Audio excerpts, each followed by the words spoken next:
ये 4 चैप्टर में से मेन 4 चैप्टर है हमारे पास में, और जिन 4 चैप्टर से मेन जितनी भी नेम रिएक्शंस हो सकती है उसका हम सारांश यहाँ पे लेके आए हैं।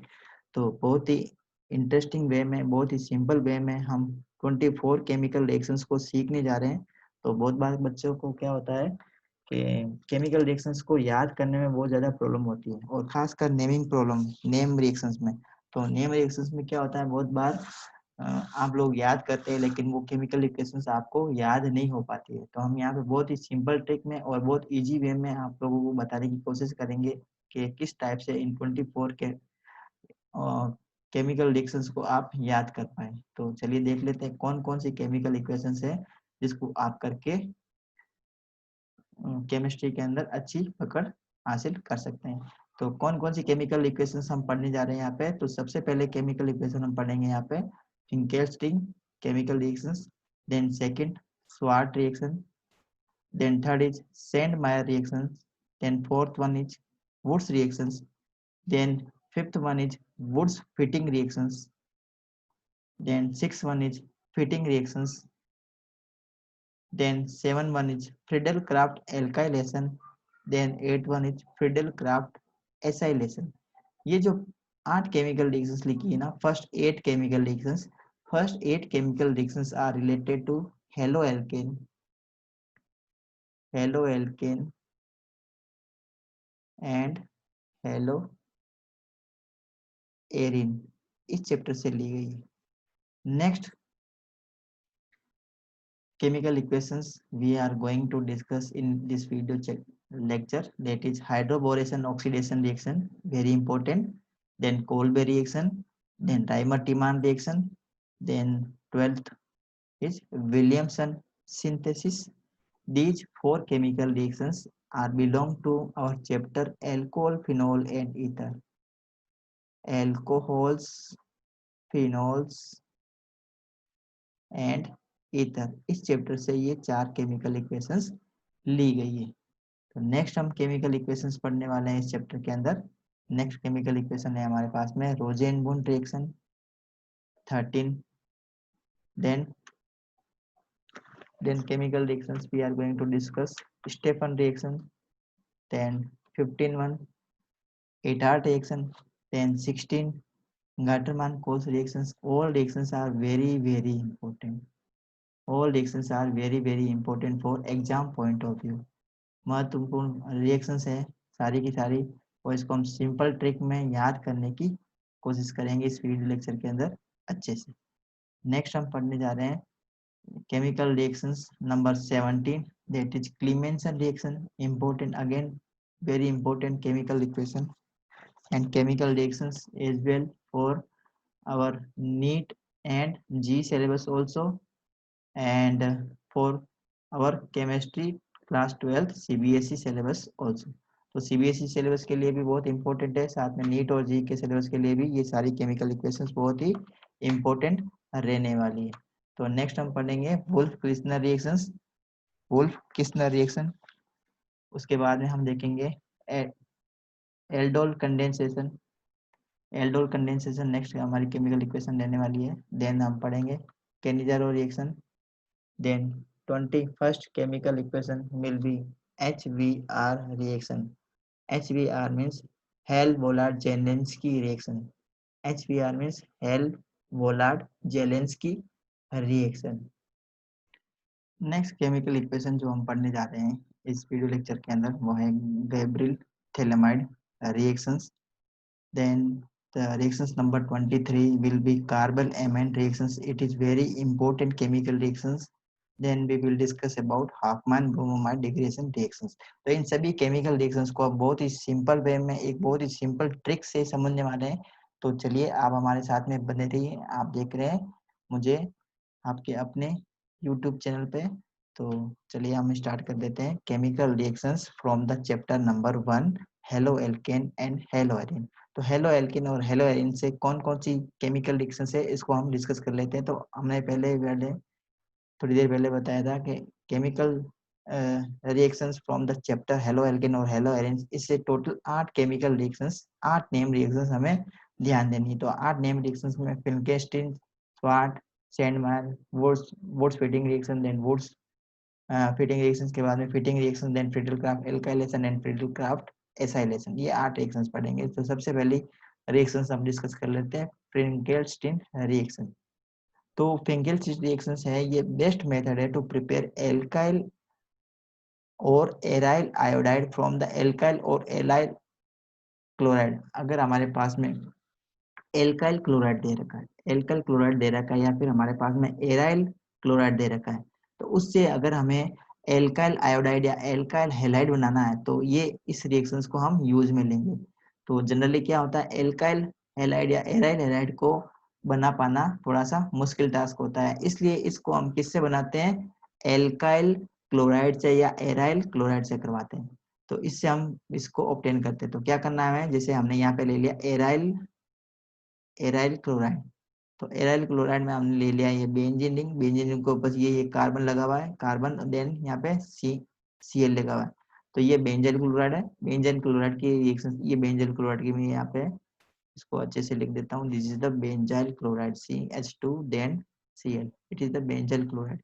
इसकी रिएक्शंस करानी किससे, NaI से, और हमें यहाँ पे लेना है reagent acetone. Acetone is the reagent as well as NaI और एसीटोन ये क्या करेंगे, रिएजेंट की तरह काम करेंगे। तो किसी भी केमिकल रिएक्शंस को समझने से पहले हमें दो बातें ध्यान देनी होगी। केमिकल रिएक्शंस में जनरली नेम रिएक्शंस को समझने के लिए हमें दो बातों की जनरली ध्यान देनी है। तो कौन कौन सी वो बातें हैं, सबसे पहले हमें पता होना चाहिए सबस्ट्रेट क्या होता है, सबस्ट्रेट सबस्ट्रेट क्या होता है ये हमें पता होना चाहिए। उसके बाद में हमें पता होना चाहिए रिएजेंट क्या होता है, रिएजेंट्स क्या होते हैं, और प्रोडक्ट हमें पता है क्या होते हैं।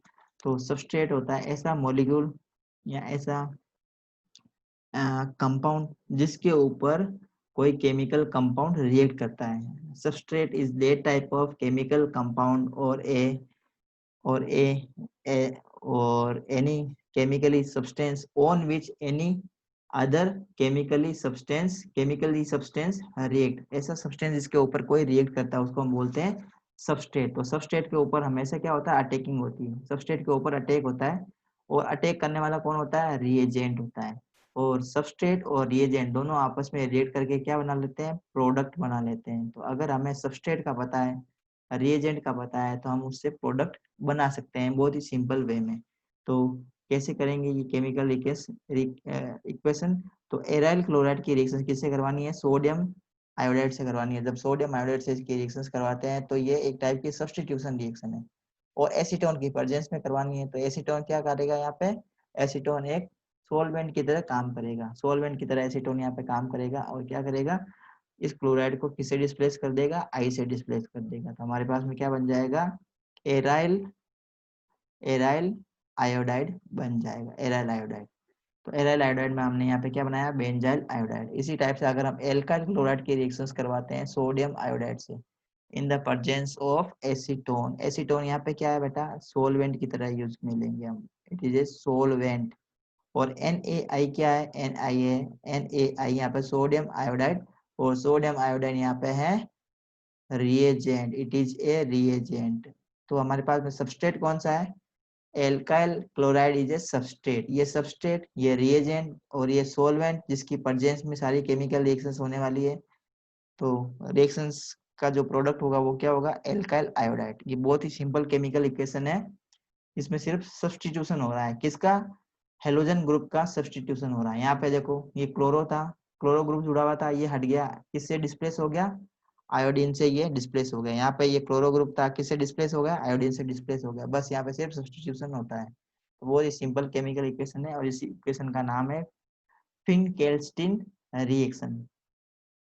नेक्स्ट नेम रिएक्शंस की तरफ बढ़ते हैं। नेक्स्ट केमिकल रिएक्शन है नेम रिएक्शन, स्वाट रिएक्शन। तो स्वाट रिएक्शंस के अंदर हम क्या बनाते हैं, एल्काइल हैलाइड को डिराइव करते हैं। और एल्काइल हैलाइड को बनाने का तरीका क्या है, यहाँ पे हम एल्काइल ब्रोमाइड की रिएक्शन करवाने किससे, सिल्वर फ्लोराइड से। जब हम एल्काइल ब्रोमाइड की रिएक्शन सिल्वर ब्रोमाइड से करवाएंगे तो यहाँ पे फिर सब्स्टिट्यूशन रिएक्शन होगी। तो सब्स्टिट्यूशन रिएक्शन से हमारे पास में जो प्रोडक्ट बनेगा वो क्या बनेगा, एल्काइल क्लोराइड हमारे पास में सब्स्टिट्यूट प्रोडक्ट मिल जाएगा। तो ये जो रिएक्शन है वो भी क्या है, एक टाइप की सब्स्टिट्यूशन रिएक्शन है। सब्स्टिट्यूशन रिएक्शन का मतलब यहाँ पे ये जो ब्रोमो है ना ग्रुप, ये ब्रोमो ग्रुप किससे डिस्प्लेस हो जाएगा, फ्लोराइड से ये क्या हो जाएगा, डिस्प्लेस हो जाएगा, और हमारे पास में कंपाउंड क्या बनेगा, एल्काइल फ्लोराइड बनेगा। It is the very good method to prepare alkyl fluoride बनाने की ये सबसे अच्छी मेथड है। इस रिएक्शन का नाम है स्वाट reaction, SWOT reaction. It is the name reaction, so it is very important chemical reactions to prepare alkyl fluoride. Alkyl fluoride बनाने की अच्छी विधि है ये। नेक्स्ट केमिकल रिएक्शंस की तरफ बढ़ते हैं। Most important chemical reactions from first chapter from halo alkane and halo Erin. और ये जो रिएक्शंस है ये एमाइन वाले चैप्टर में भी काम आती है। एमाइन का जो हम चैप्टर पढ़ते हैं नाइट्रोजनस कंपाउंड, जो हम पढ़ेंगे चैप्टर नंबर 4, उसके अंदर ये केमिकल इक्वेशन काम आने वाली है। सेम रिएक्शंस फर्स्ट चैप्टर में और एमाइन वाले चैप्टर में दोनों में काम आती है। तो सेंडमायर रिएक्शन क्या है, तो सेंडमायर रिएक्शन के अंदर हम क्या करते हैं, बेंजीन डाइओजोनियम क्लोराइड बनाते हैं, और इस बेंजीन डाइओजोनियम क्लोराइड से हम डिफरेंट डिफरेंट टाइप के एरोमेटिक कंपाउंड्स बनाते हैं। तो एक्चुअल में बेंजीन डाइओजोनियम क्लोराइड को ग्रिग्नार्ड रिएजेंट की उपाधि दी गई है। जैसे किसी को हम उपाधि देते हैं, जैसे महात्मा गांधी को उपाधि दी गई थी राष्ट्रपिता की, उसी टाइप से यहाँ पे बेंजीन डाइएजोनियम सॉल्ट को उपाधि दी गई है। It is A Grignard reagent for the organic compound. जैसे ग्रिग्नार्ड रिएजेंट होता है ना, ग्रिग्नार्ड रिएजेंट एलिफेटिक कंपाउंड के लिए होता है ऑर्गेनिक केमिस्ट्री के अंदर। ग्रिग्नार्ड रिएजेंट से आप कोई भी कंपाउंड बना सकते हैं। उसी टाइप से बेंजीन डाइएजोनियम क्लोराइड से हम एरोमेटिक कोई भी कंपाउंड बना सकते हैं। तो सबसे पहले हमें बेंजीन डाइएजोनियम क्लोराइड बनाना सीखना है। तो बेंजीन डाइएजोनियम क्लोराइड बनाएंगे हम एनिलीन से। तो एनिलीन से बेंजीन डाइओजोनियम क्लोराइड बनाने की मेथड क्या है, तो एनिलीन की रिएक्शन करवानी है हमें नाइट्रस एसिड से। किससे करवानी है, नाइट्रस एसिड। और नाइट्रस एसिड को बनाने का फॉर्मूला होता है HNO2। नाइट्रस एसिड, ये HNO2 क्या है, नाइट्रस एसिड है, और इसको बनाने का फॉर्मूला है जब सोडियम नाइट्राइड की रिएक्शन किससे करवा दें, हम HCl से करवा दें। तो जब हम सोडियम नाइट्राइड की रिएक्शन HCl से करवाते हैं तो हमें क्या मिलेगा, सोड नाइट नाइट ये नाइट्राइट एसिड मिलेगा, ये HNO2 मिलेगा। तो क्या करना हमें, ये हमने लिया एनिलीन, एनिलीन की रिएक्शंस NaNO2 प्लस HCl के मिक्सर से करवानी है। यहाँ पे ये क्या काम करेगा, ये काम करेगा रिएजेंट की तरह, ये रिएजेंट की तरह काम करेगा। और टेम्परेचर हमें लेना है 0 to 4 degree Celsius. 0 to 4 degree Celsius temperature पर ये रिएक्शन परफॉर्म होगी, और हमारे पास में क्या बनेगा, एक इंटरमीडिएट बनेगा। इंटरमीडिएट यहाँ पे है बेंजीन डाइएजोनियम सॉल्ट। और बेंजीन डाइएजोनियम सॉल्ट को लिखने का तरीका C6H5N2Cl। C6H5N2Cl, यहाँ पे नाइट्रोजन के ऊपर प्लस का चार्ज, क्लोराइड के ऊपर नेगेटिव का charge. It is the benzene diazonium chloride. हम इसको इस टाइप से भी लिख सकते हैं।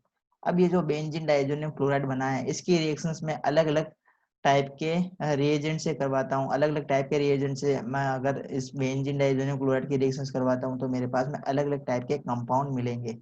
जैसे ये मैंने ले लिया बेंजीन डाइएजोनियम क्लोराइड, इसकी रिएक्शन में करवाता हूँ क्यूप्रस क्लोराइड से इन the presence of HCl। Cuprous chloride and in the presence of HCl अगर मैं रिएक्शंस करवाता हूँ बेंजीन डाइएजोनियम क्लोराइड की, तो मेरे पास में कंपाउंड बनेगा chlorobenzene. Chlorobenzene will be the product for this chemical equation. Similarly if I react cuprous bromide in the presence of hydrogen bromide, HBr की presence में cuprous bromide की reactions में benzene diazonium से करवाते हैं तो हमारे पास में कंपाउंड बनेगा bromobenzene. It is A bromobenzene. Nitrogen gas बाहर निकलेगी। वो सिंपल है, देखो कुछ भी नहीं करना है यहाँ पे, नाइट्रोजन गैस को तो निकालना बाहर। यहाँ से एक H बाहर निकलेगा और ये Cl ये बाहर निकल जाएगा HCl के फॉर्म में। ये जो Br है ना, ये Br किससे जुड़ जाएगा, इस बेंजीन से जुड़ जाएगा। इस बेंजीन से जुड़ेगा तो हमारे पास में कंपाउंड बन जाएगा ब्रोमोबेंजीन। इसी टाइप से अगर हम CuCN की रिएक्शंस करवाते हैं in the presence of KCN लेंगे, पोटेशियम साइनाइड।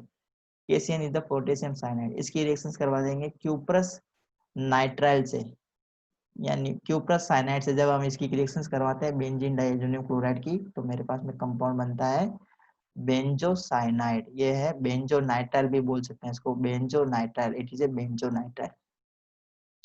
और नाइट्रोजन गैस बाहर निकलेगी। नेक्स्ट हम पढ़ रहे हैं बच्चों, next important chemical equation, Wurtz reaction. Again very important name reaction है ये, तो बहुत ही ज्यादा इंपॉर्टेंट रिएक्शन है ये वुड्स रिएक्शन। और आपने 11th क्लास में भी ये वुड्स रिएक्शंस पढ़ी होगी हाइड्रोकार्बन वाले चैप्टर में, ये हमारे 11th क्लास के सिलेबस में भी है। तो 12th में भी ये इंपॉर्टेंट केमिकल रिएक्शंस है, और नीट और जी में बहुत बार directly indirectly questions Wurtz reaction से आ जाते हैं। तो वुड्स रिएक्शंस में हमें क्या मिलेगी, एल्केन मिलती है। We obtain alkane in Wurtz reaction. और वुड्स रिएक्शन में जो हमें एल्केन मिलती है, जो हम एल्काइल हैलाइड लेते हैं ना, एल्काइल हैलाइड से हमें क्या मिलेगी, एल्काइल हैलाइड से एल्केन मिलती है। और एल्काइल हैलाइड में जितने नंबर ऑफ कार्बन होंगे ना, जितने नंबर के कार्बन होंगे उसके जस्ट डबल नंबर के कार्बन वाली एल्केन हमें वुड्स रिएक्शन में मिलने वाली है। जितने नंबर के कार्बन की हम एल्काइल हैलाइड लेते हैं वुड्स रिएक्शन में, प्रोडक्ट साइड में एल्केन उसके जस्ट डबल नंबर की कार्बन वाला कंपाउंड मिलता है। जैसे एग्जाम्पल के तौर पर एल्काइल हैलाइड हमने लिया, जैसे एक कार्बन का हमने एल्काइल हैलाइड ले लिया, जैसे मैं यहाँ पे लिख देता हूँ CH3Br।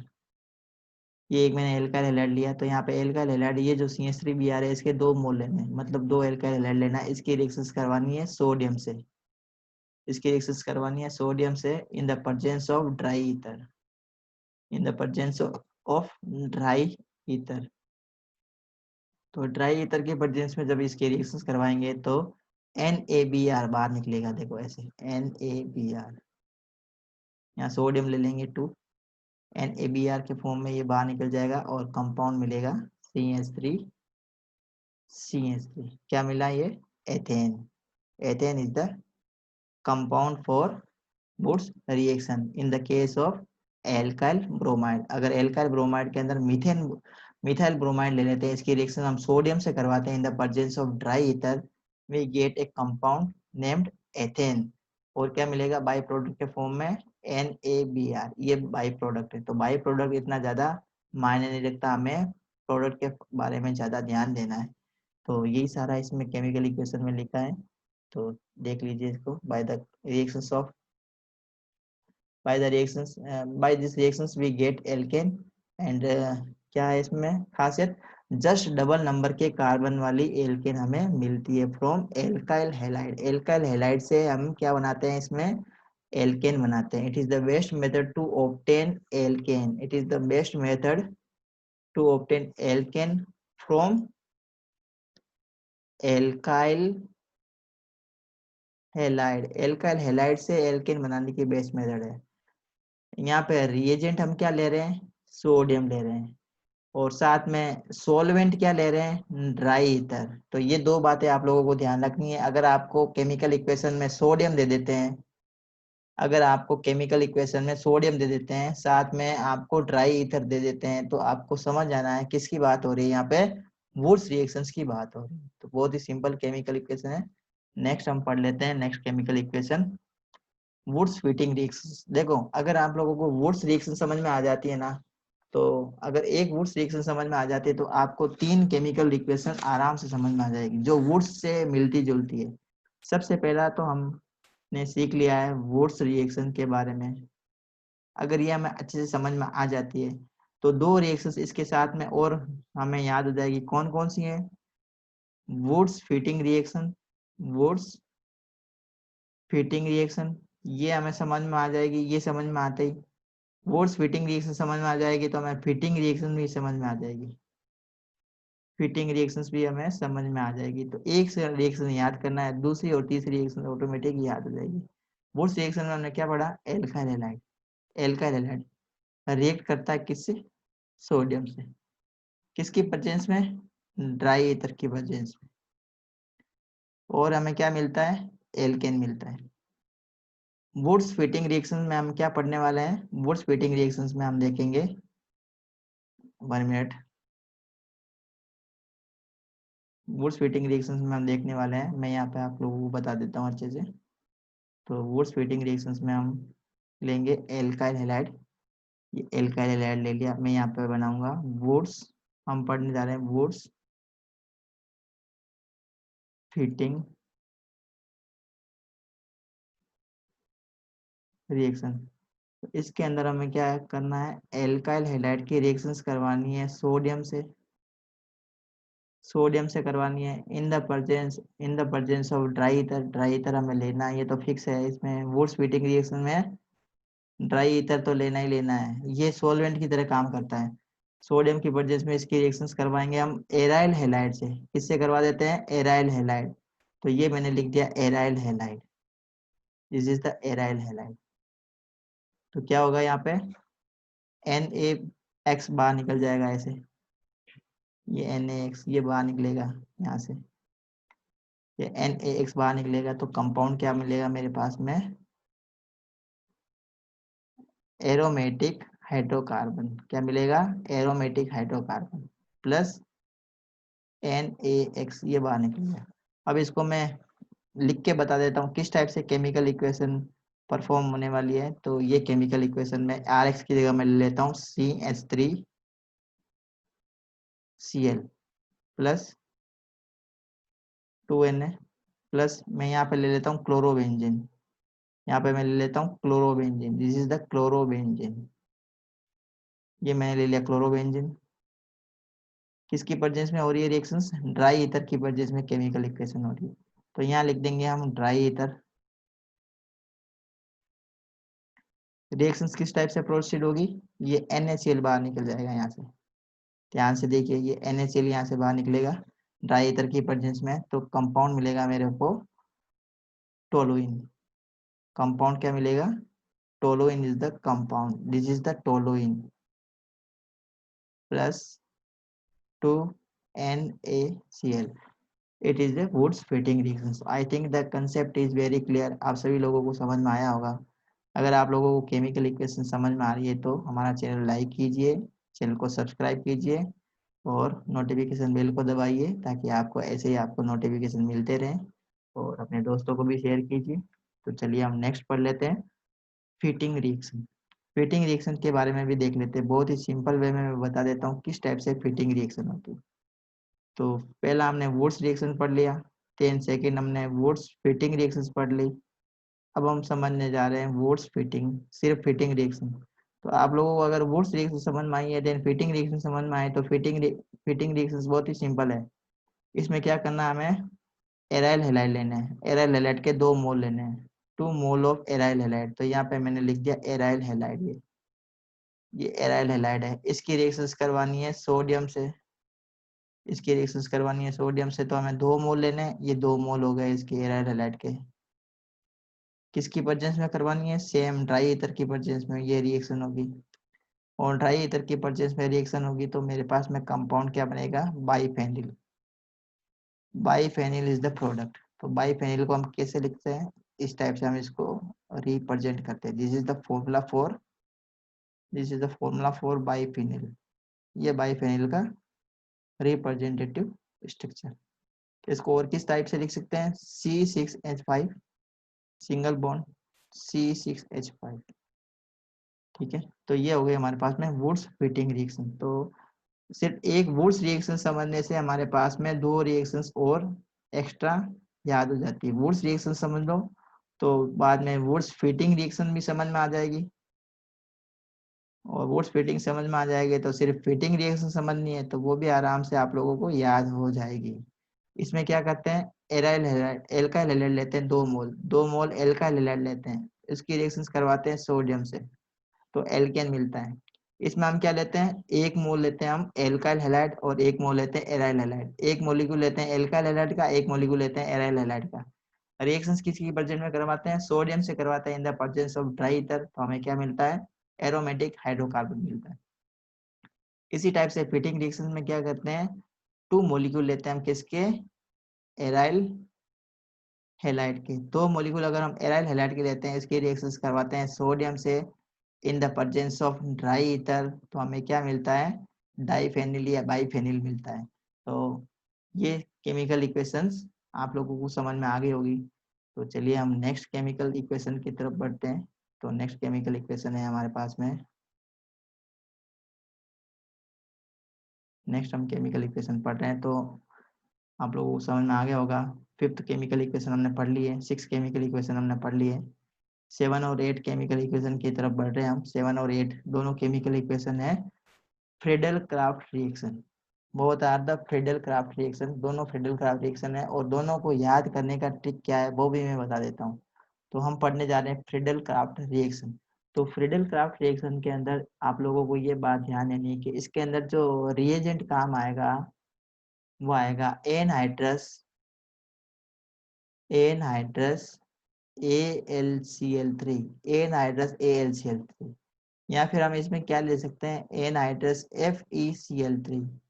both AlCl3 and FeCl3 act as Lewis acid. ये लुईस एसिड की तरह काम करते हैं, ये लुईस एसिड की तरह काम करते हैं। इसका मतलब इनका दोनों का ऑक्टेट कंप्लीट नहीं है, इनके पास में सिर्फ आउटर मोस्ट ऑर्बिट में ऑर्बिटल में सिर्फ 6 इलेक्ट्रॉन है। ये लुईस एसिड की तरह काम करते हैं, ये इलेक्ट्रॉन डेफिशिएंट स्पीशीज होती है, दोनों इलेक्ट्रॉन डेफिशिएंट स्पीशीज होती है।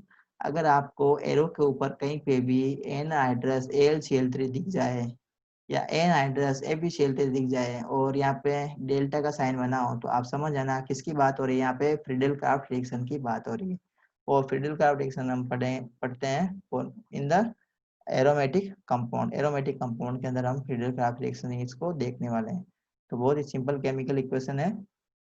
अगर क्लोरोबेंजीन, ये लिया हमने क्लोरोबेंजीन, क्लोरोबेंजीन की रिएक्शंस करवा देते हैं हम CH3Cl से, क्लोरो एथेन मेथेन से, क्लोरोमेथेन से जब इस क्लोरोबेंजीन की रिएक्शंस करवाते हैं in the presence of anhydrous AlCl3, तो मेरे पास में कंपाउंड मिलेंगे दो। दो कौन कौन से, एक मिलेगा हमें first 1 chloro 4 methyl benzene, 1 chloro 4 methyl benzene, और दूसरा कंपाउंड मिलेगा 1 क्लोरो 2 मिथाइल बेंजीन। तो यहाँ पे हमें पता है कि जो CH3 है ना, CH3, ये CH3Cl ये किसकी तरह काम करता है, ये रिएजेंट की तरह काम करता है, ये रिएजेंट है। और ये एनहाइड्रस AlCl3 ये क्या करेगा, सॉल्वेंट की तरह काम करेगा, साथ में ये रिएजेंट की तरह भी बिहेव करता है। तो ये रिएजेंट की तरह काम कर रहा है, ये सबस्ट्रेट है हमारे पास में। अब यहाँ पे रिएजेंट के अंदर जो CH3 है ना, ये प्लस R इफेक्ट शो करता है, प्लस R इफेक्ट। अब ये प्लस R इफेक्ट की वजह से ये दो टाइप के कंपाउंड देगा, एक तो पैरा डायरेक्टिव कंपाउंड देगा और एक और तो डायरेक्टिव कंपाउंड देगा।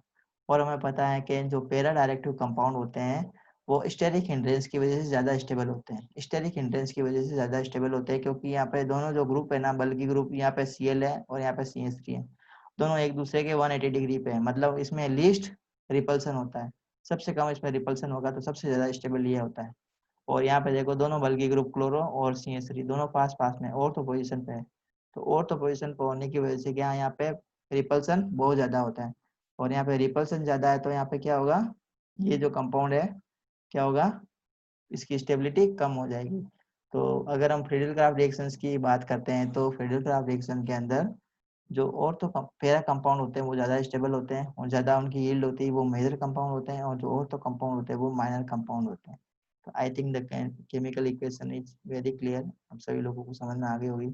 समझ में आ गई है तो चलिए हम दूसरी केमिकल इक्वेशन पढ़ लेते हैं जो फ्रीडल क्राफ्ट एल्काइलेशन का ही एग्जाम्पल है। तो फ्रीडल क्राफ्ट रिएक्शन जो है, ये रिएक्शन किसकी होती है, बेंजीन या इसके डेरिवेटिव की रिएक्शन होती है। जब हम बेंजीन या इसके डेरिवेटिव की रिएक्शन किससे करवा देते हैं, एनहाइड्रस AlCl3 से करवा देते हैं। It is a very important point, it is very important point. फिर इन Friedel Crafts reaction, Friedel Crafts reaction के अंदर एनहाइड्रस AlCl3 और एनहाइड्रस FeCl3 का बहुत ही इंपॉर्टेंट रोल है, इसी के परचेंस में ये केमिकल इक्वेशन होती है। तो यहाँ पे हमने लिया बेंजीन, इसकी रिएक्शंस करवा दी हमने क्लोरो मीथेन से इन the presence of anhydrous AlCl3। Delta हमने लिखा, गर्म करना है इसको, इसे इसमें करेंगे तो यह प्लस R इफेक्ट शो करता है। यहाँ पे देखो एक ही कंपाउंड बनेगा, सिर्फ एक ही कंपाउंड बनता है, और वो कंपाउंड है यहाँ पे टोलुइन। टोलुइन हमारे पास में मेजर कंपाउंड मिलेगा और साथ में HCl बाहर निकलती है। आई think the concept is clear, आप सभी लोग को समझ में आ गया होगा। समझ में आ गया तो नेक्स्ट केमिकल इक्वेशन की तरफ बढ़ते हैं, और नेक्स्ट केमिकल इक्वेशन है फ्रीडल क्राफ्ट एसाइलेशन। तो यहाँ पे एक बात ध्यान रखनी, ये देखो वर्ड आ गया फ्रीडल क्राफ्ट, फ्रीडल क्राफ्ट आ गया, इसका मतलब हमें दिमाग में क्या जाना चाहिए, AlCl3, एनहाइड्रस AlCl3 हमारे दिमाग में आ जाना चाहिए सबसे पहली बात। तो दूसरा कंडीशन क्या है, यहाँ पे क्या जुड़ने वाला है, एसाइलेशन। इससे ऊपर वाले फ्रीडल-क्राफ्ट रिएक्शन के अंदर हमने पढ़ा था फ्रीडल-क्राफ्ट एल्काइलेशन। एल्काइलेशन का मतलब होता है एडिशन ऑफ एल्काइल ग्रुप। ऐसा एल्काइलेशन का मतलब क्या है? Addition of alkyl group, alkyl group का एडिशन, तो वो हो जाएगी फ्रीडल-क्राफ्ट एल्काइलेशन। हम यहाँ पे पढ़ रहे हैं फ्रीडल-क्राफ्ट एसाइलेशन, तो एसाइलेशन का मतलब होता है एसाइल ग्रुप का एडिशन, एसाइल ग्रुप का एडिशन। और एसाइल ग्रुप होता है CH3CO। CH3CO group is a acyl group, इस ग्रुप का ऐड होना उसको हम बोलेंगे फ्रीडल-क्राफ्ट एसाइलेशन।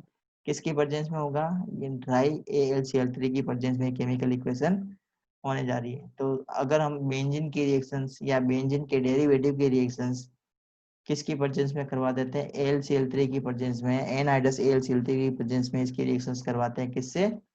एसिटाइल क्लोराइड से। It is acetyl chloride. ये जो है ना कंपाउंड, इसका नाम है acetyl chloride. This is chlorobenzene. और ये क्या है? यहाँ पे सबस्ट्रेट है।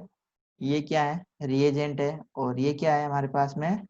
ये सोलवेंट की तरह काम करता है, साथ साथ में ये भी रिएजेंट की तरह काम करता है। अब यहाँ पे देखो हमने क्या लिया है? क्लोरोबेंजीन लिया ना, तो दो टाइप के प्रोडक्ट मिलेंगे। दो टाइप के प्रोडक्ट में हमें पता है, एक जो प्रोडक्ट होगा वो मेजर होगा और दूसरा माइनर होगा। तो इसमें मेजर कौन सा होगा? अगर आप लोगों को पता है तो चैट में बता दीजिए।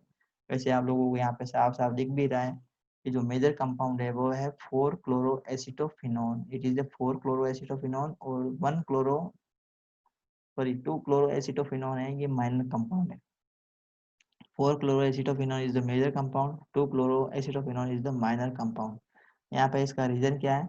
रीजन यही है, देखो ये दोनों ग्रुप एक दूसरे के 180 डिग्री पे जुड़े हुए हैं, पैरा पोजिशन पे जुड़े हुए हैं। तो पैरा पोजिशन पे है तो बल्कि ग्रुप भी है साथ साथ में, तो यहाँ पे रिपल्सन सबसे कम है। रिपल्सन कम है तो यहाँ पे स्टेबिलिटी क्या है? बहुत ज्यादा है। तो स्टेबिलिटी ज्यादा है तो इसकी यील्ड भी ज्यादा होगी, ये सबसे ज्यादा क्वांटिटी में मिलेगा। मोर देन 74% 4-क्लोरोएसिटोफिनोल मिलेगा हमें। और यहाँ पे देखो बल्कि ग्रुप पास पास में, ये ग्रुप बड़ा है और ये ग्रुप भी बड़ा है। दोनों कहाँ पे हैं? ऑर्थो पोजीशन पे। ऑर्थो पोजीशन पे होगा तो क्या होगा? यहाँ पे रिपल्सन ज्यादा होगा। और रिपल्सन ज्यादा होने से क्या होगी? इसकी स्टेबिलिटी कम हो जाएगी। इसकी स्टेबिलिटी कम होगी तो ये जो कंपाउंड होगा ये लेस देन 26% हमें मिलता है। तो आई थिंक आप लोगों को फ्रीडल क्राफ्ट रिएक्शन भी समझ में आ गई होगी। फ्रीडल क्राफ्ट रिएक्शन सिर्फ हमें नाम ध्यान रखना है, Friedel Crafts reaction, Friedel Crafts reaction. इसके अंदर ये जब भी नाम आ जाए आपके दिमाग में तो आप लोगों को ध्यान देना है, या तो बेंजीन की रिएक्शन करवानी है, या तो बेंजीन की रिएक्शन करवानी है, या फिर डेरिवेटिव ऑफ बेंजीन की रिएक्शन करवानी है। डेरिवेटिव ऑफ बेंजीन, तो डेरिवेटिव ऑफ बेंजीन का मतलब होता है हेलो बेंजीन। ये जैसे हमने हेलो बेंजीन ले लिया, हेलो एरिन ले लिया, इसकी रिएक्शंस करवानी है। किससे? अगर हमें फ्रीडल क्राफ्ट एल्काइलेशन दे देते हैं, इसका मतलब इसकी रिएक्शंस करवानी है एल्काइल हैलाइड से। ठीक है, किसकी प्रेजेंस में करवानी है? एल्काइल हैलाइड से इसकी रिएक्शंस करवानी है। और किसके प्रेजेंस में रिएक्शंस करवाएंगे? अभी हमने बताया था, इसकी रिएक्शंस करवाते हैं हम एनहाइड्रस AlCl3 की प्रेजेंस में, इसकी रिएक्शंस हम करवाते हैं। और जैसे एनहाइड्रस एल्यूमिनियम क्लोराइड की इसकी रिएक्शंस करवाते हैं तो हमारे पास में प्रोडक्ट मिल जाएगा।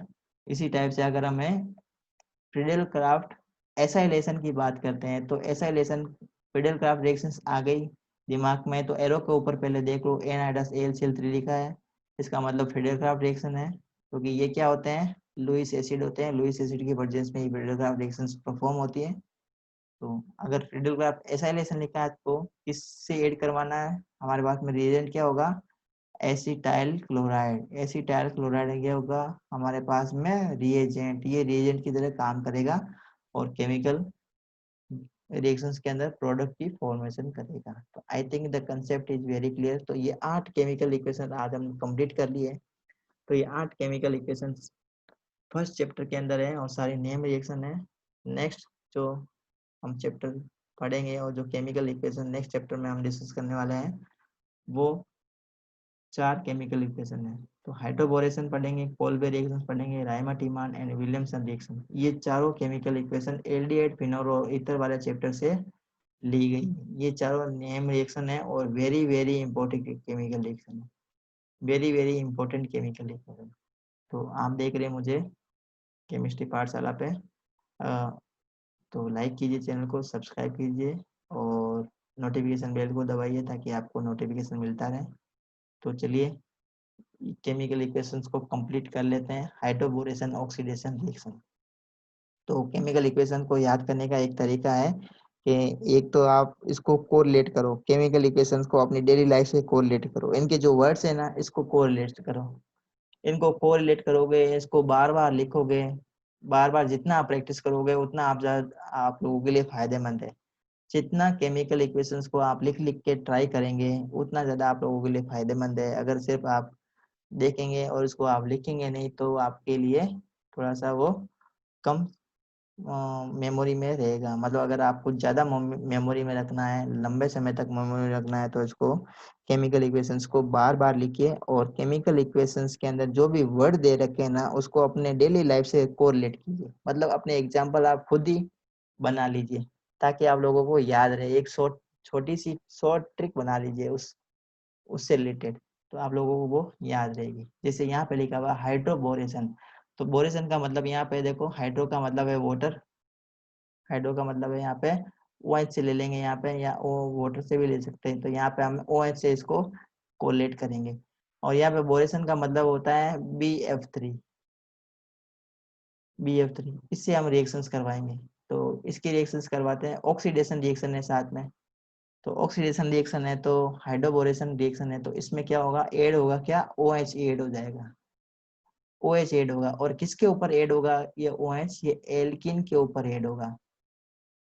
तो केमिकल इक्वेशन हम देख लेते हैं किस टाइप से केमिकल इक्वेशन प्रोसीड होती है। तो हाइड्रोबोरेशन रिएक्शन होती है अनसिमेट्रिकल एल्किन पे।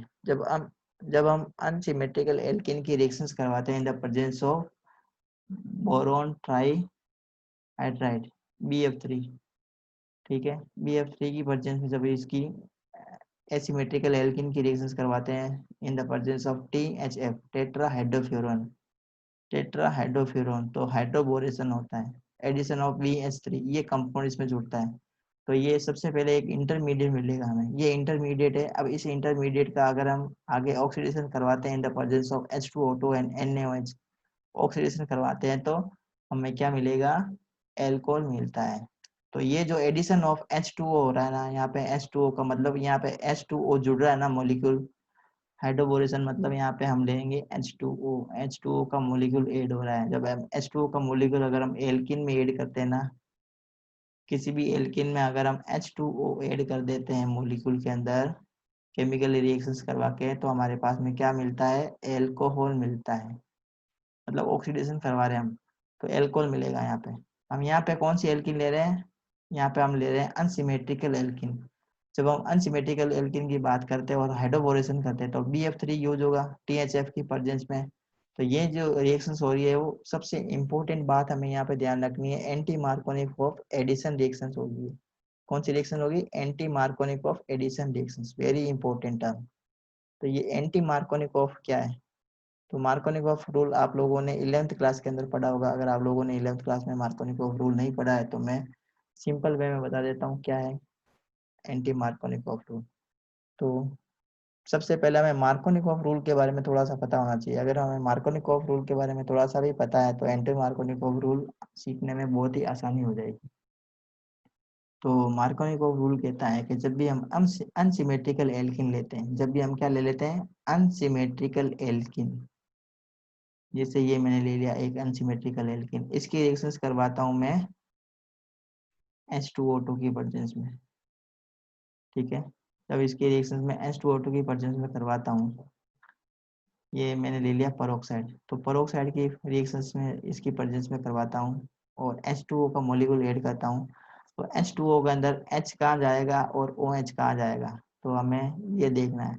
तो H वहाँ पे ऐड होगा इस बॉन्ड के अंदर जहाँ पे हाइड्रोजन पहले से ही ज्यादा मौजूद है। पहले से अगर हाइड्रोजन का नंबर दोनों में ज्यादा है ना, देखो ये डबल बॉन्ड, ये कार्बन है, ये कार्बन है, दोनों कार्बन के बीच में यहाँ पे डबल बॉन्ड है। तो ये डबल बॉन्ड का एक बॉन्ड ब्रेक होगा। अब हाइड्रोजन कहाँ लगेगी, इस कार्बन पे लगेगी या इस कार्बन पे लगेगी, ये कौन डिसाइड करेगा, मार्कोनिक ऑफ रूल के अंदर ये जो हमने पेरोक्साइड ऐड किया ना इसके प्रेजेंस में ये रिएक्शन होगी। और मार्कोनिक ऑफ रूल क्या कहता है, H वहां पे जाके ऐड होगा जहाँ पे पहले से हाइड्रोजन मौजूद है, ज्यादा हाइड्रोजन की क्वांटिटी ज्यादा है।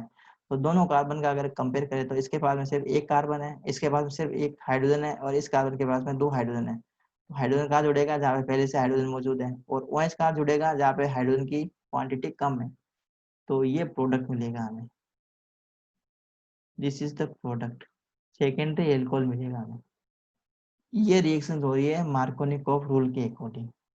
यहाँ पे हाइड्रोबोरेशन होता है एंटी मार्कोनिकॉफ रूल के अकॉर्डिंग। तो एंटी मार्कोनिकॉफ रूल क्या कहता है, अगर हम H2O की रिएक्शंस नहीं करवाते हैं और H2O H2O2 अगर हम नहीं लेते हैं केमिकल रिएक्शन में, अगर हम ये नहीं लेते हैं, तो इसकी रिएक्शंस अगर एंटी मार्कोनिकॉफ रूल के अकॉर्डिंग क्या कहता है कि इसके अंदर जो H2O की जो एडिंग है ना, वो कहाँ पे होगी, H2O की एडिंग होगी जहाँ पे H2O के अंदर जो H और OH ये कहाँ ऐड हो गए, H वहाँ पे ऐड होगा जहाँ पे पहले से हाइड्रोजन क्या है, कम है, और OH वहाँ पे ऐड होगा जहाँ पे हाइड्रोजन की क्वांटिटी पहले से ही ज्यादा है। तो यहाँ पे हाइड्रोजन की क्वांटिटी, इस कार्बन के ऊपर हाइड्रोजन की क्वांटिटी पहले से ज्यादा है, इस कार्बन के ऊपर हाइड्रोजन की क्वांटिटी कम है, तो यहाँ पे तो जुड़ जाएगा H और यहाँ पे जुड़ जाएगा OH, तो हमारे पास में ये प्रोडक्ट मिलेगा। तो ये हमने पढ़ लिया hydroboration oxidation reaction according to anti Markovnikov rule. Next reactions की तरफ बढ़ते हैं, कोल्बे रिएक्शंस। और कोल्बे रिएक्शंस किससे रिलेटेड है, कार्बोक्सिलिक एसिड के फॉर्मेशन से रिलेटेड है। एरोमेटिक कार्बोक्सिलिक एसिड बनता है यहाँ पे। तो सैलिसिल एल्डिहाइड बनता है from phenol. It is very good method to form salicylic acid. Salicylic acid मिलता है फ्रॉम फिनॉल। फिनॉल से सैलिसिलिक एसिड बनाने की सबसे अच्छी मेथड है ये। तो कैसे करना है, फिनॉल की रिएक्शंस करवानी है NaOH से या KOH से भी करवा सकते हैं, NaOH या KOH दोनों में से कुछ भी ले लो। तो एक हमारे पास में इस टाइप का इंटरमीडिएट बनेगा, सोडियम फिनॉक्साइड है ये। सोडियम फिनॉक्साइड की रिएक्शन से हम करवाएंगे कार्बन डाइऑक्साइड से। जैसे कार्बन डाइऑक्साइड से इसकी रिएक्शन करवाते हैं और इसका हाइड्रोलाइसिस करवाते हैं, तो क्या बनेगा, सैलिसिलिक एसिड मिलेगा। Very important chemical equation, Kolbe reactions के नाम से इसको जाना जाता है। It is best method to prepare salicylic acid और carboxylic aromatic carboxylic acid from phenol. तो फिनॉल ये रिएक्शन शो करते हैं। नेक्स्ट हम पढ़ते हैं Reimer Tiemann reaction. Again very important chemical equation. दोनों में फर्क क्या है, देखो कोल्बे रिएक्शंस में और राइमर टिमान रिएक्शंस में फर्क क्या है। कोल्बे रिएक्शंस में हम सैलिसिलिक एसिड बनाते हैं, ये सैलिसिलिक एसिड है, ये सैलिसिलिक एसिड हमें मिलता है कोल्बे रिएक्शन में, ठीक है। और राइमर टिमान रिएक्शंस के अंदर हमें मिलता है सैलिसिलेल्डिहाइड। क्या मिलता है, सैलिसिलेल्डिहाइड। इट इज द सैलिसिलेल्डिहाइड, ये मिलेगा हमें राइमर टिमान रिएक्शन के अंदर। दोनों रिएक्शंस में यही डिफरेंस है। दोनों के अंदर जो हम सबस्ट्रेट लेते हैं वो क्या लेते हैं, फिनोल लेते हैं। दोनों में सबस्ट्रेट फिनोल लेते हैं, इसमें भी NaOH लेते हैं, इसमें भी NaOH लेते हैं। इसमें एक्वस लेते हैं, इसमें भी एक्वस लेंगे। तो सबसे पहले एक इंटरमीडिएट बनेगा, उसका हम करवाएंगे हाइड्रोलाइसिस। इसका हम हाइड्रोलाइसिस करवाएंगे इंटरमीडिएट का। इस इंटरमीडिएट को Na से रिएक्शन करवाएंगे तो इस टाइप का हमें एक कंपाउंड मिल जाएगा इंटरमीडिएट। उसका जब हम हाइड्रोलाइसिस करवाएंगे तो हमारे पास में मिलेगा सैलिसिलेल्डिहाइड। तो दोनों नेम रिएक्शन है, दोनों इंपॉर्टेंट रिएक्शन है। और दोनों रिएक्शंस कौन परफॉर्म करता है, दोनों reaction is perform by the phenol. दोनों रिएक्शंस फिनॉल से परफॉर्म होती है। तो ये दोनों chemical equation very important chemical equation यहाँ पे बन जाती है। नेक्स्ट सेकंड चैप्टर के लिए लास्ट केमिकल इक्वेशन है ये name reaction Williamson synthesis. Again very important reaction, name reaction बहुत ज्यादा इंपॉर्टेंट केमिकल इक्वेशन है। फॉर्मेशन ऑफ ईथर, ईथर बनाने की मेथड है विलियमसन सिंथेसिस। एक्चुअल में इसका नाम है पूरा Williamson ether synthesis. Williamson ether synthesis, ether का फॉर्मेशन होता है, सिंथेसिस का मतलब फॉर्मेशन ऑफ ईथर। विलियमसन एक साइंटिस्ट था, उसके नाम से ये केमिकल इक्वेशन का नाम पड़ा है विलियमसन ईथर सिंथेसिस। तो कैसे बनाएंगे हम, सोडियम एल्कोक्साइड से बनाते हैं इसकी रिएक्शन। सोडियम एल्कोक्साइड की रिएक्शन जब हम एल्काइल क्लोराइड से करवाते हैं, एल्काइल क्लोराइड की रिएक्शन हम सोडियम एल्कोक्साइड से करवाएंगे इन the presence of SN2 reaction होगी। SN2 रिएक्शन ये फॉलो करेगा, ये जो केमिकल इक्वेशन है ना SN2 रिएक्शन फॉलो करती है। और क्या बनेगा हमारे पास में, ईथर बनता है, ईथर की फॉर्मेशन होगी और NaCl हमारे पास में बाई प्रोडक्ट के फॉर्म में बनेगा। तो ये हमने 12 केमिकल इक्वेशन आज हमने कंप्लीट कर लिए। 12 केमिकल इक्वेशन, फर्स्ट चैप्टर की 8 केमिकल इक्वेशन और सेकंड जो चैप्टर है एल्कोहल फिनोल और ईथर की, हमने 4 केमिकल इक्वेशन कंप्लीट कर लिए। I think, I hope all of you have enjoyed the chemical equation. आप सभी लोगों को समझ में आया होगा, आप लोगों को अच्छा लगा होगा। ट्रिक, और ज़्यादा से ज़्यादा प्रैक्टिस करोगे तो आप लोगों को और अच्छे से समझ में आएगा। अगर आपको कोई सुझाव है, अगर आपको कोई डाउट है तो हमें ज़रूर लिखिए, हमें कमेंट कीजिए, लाइक कीजिए, शेयर कीजिए हमारे चैनल को और हमारे साथ में बने रहिए। तो अब हमारा चैनल देखने के लिए धन्यवाद, वीडियो लेक्चर देखने के लिए धन्यवाद, और आज का वीडियो लेक्चर हम यहीं पे ख़त्म करते हैं। जय हिंद एंड गुड बाय।